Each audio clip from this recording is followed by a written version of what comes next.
Si quelqu'un venait à vous dire, par exemple, qu'un pasteur peut marier plusieurs femmes, c'est faux. Il n'y a plus de révélation que le Saint-Esprit donne aujourd'hui qui n'est pas encore dans la Bible. La révélation spéciale est terminée. Elle est close. Maintenant, on ne parle plus de révélation nouvelle de la parole de Dieu, mais on parle plutôt d'illumination de la parole de Dieu.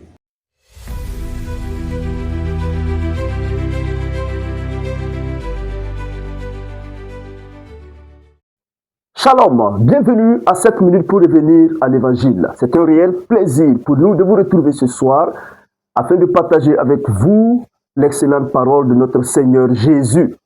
Dans notre émission passée, nous avons parlé de la révélation générale, de comment Dieu s'est révélé aux hommes au travers de la nature d'une part, mais aussi au travers de la conscience que Dieu a donnée à l'homme.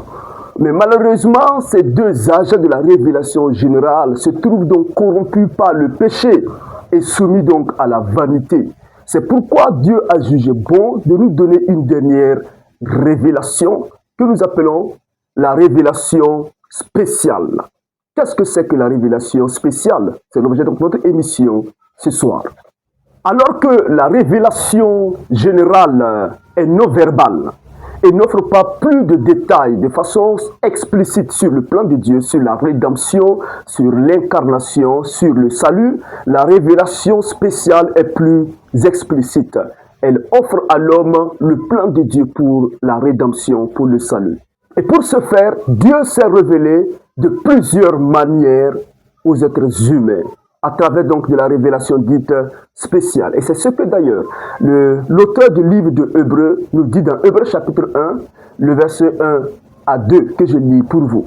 Après avoir autrefois, à plusieurs reprises et de plusieurs manières, parlé à nos pères par les prophètes, Dieu, dans ces derniers temps, nous a parlé par le Fils qu'il a établi, héritier de toutes choses, et par lequel il a aussi créé le monde. Ici, Dieu nous dit clairement que Dieu s'est révélé aux hommes de plusieurs manières, à nos pères, aux prophètes.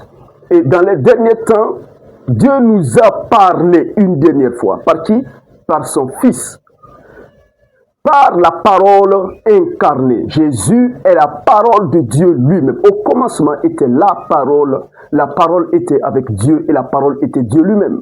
Toutes choses ont été faites par elle. Rien de ce qui existe n'existe sans la parole. Nous dit Jean chapitre 1, le verset 1 à 2. Et le verset 12 nous dit que la parole a été faite chair et a habité parmi nous. Et cette parole parmi nous, l'Emmanuel, que nous appelons, que la Bible appelle Jésus. Jésus, c'est Dieu lui-même au milieu de nous. Le Dieu qui sauve, comme son nom l'indique. Il est l'image du Dieu invisible, nous dit la Bible. Il est l'empreinte même de la personne de Dieu. Alors Dieu lui-même est venu nous parler en la personne de Jésus, qui est la parole incarnée de Dieu lui-même. Et Dieu l'a fait de plusieurs manières. Cette révélation spéciale est venue.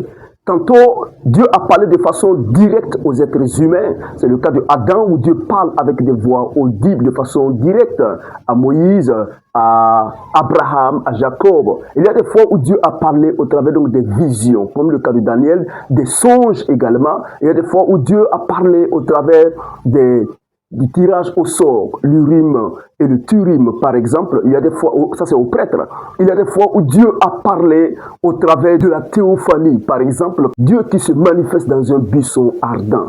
Alors, ce sont des manifestations visibles du Dieu invisible. Et la dernière fois où Dieu s'est révélé aux hommes, c'est la personne de son Fils, qui est la parole elle-même incarnée. Jésus, le Verbe de Dieu, au milieu de nous. Et cette parole incarnée qui est Jésus, lorsqu'il est venu, il a dit à ses disciples, « J'ai beaucoup de choses à vous dire maintenant, mais vous ne pouvez pas le supporter. Mais lorsque le Consolateur sera venu, l'Esprit de vérité, il vous enseignera toutes choses, il vous annoncera la vérité. » Autrement, dans toute la parole, puisque la parole est la vérité, Jean 17, verset 17, nous dit cela. Jésus nous dit en un mot que lui qui est la parole incarnée de Dieu, il viendra au travers de son esprit et il nous communiquera la parole écrite qui témoignera de la parole incarnée. Et c'est ce qu'il a fait au travers donc des agents de la révélation, au travers donc des prophètes, des apôtres, qui ont été les porte-paroles donc de cette révélation spéciale.